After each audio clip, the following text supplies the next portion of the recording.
কবিতার নাম উজ্জ্বল এক ঝাঁক পায়রা। কবির নাম বিমলচন্দ্র ঘোষ। উজ্জ্বল এক ঝাঁক পায়রা সূর্যের উজ্জ্বল রৌদ্রে চঞ্চল পাখনায় উড়ছে।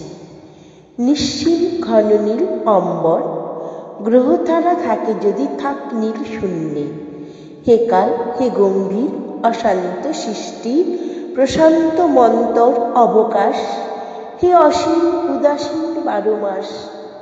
চৈত্রের রৌদ্রের উদ্দাম উল্লাসে তুমি নেই, আমি নেই, কেউ নেই, শুধু শ্বেত পিঙ্গল কৃষ্ণ এক ঝাঁক উজ্জ্বল পায়রা।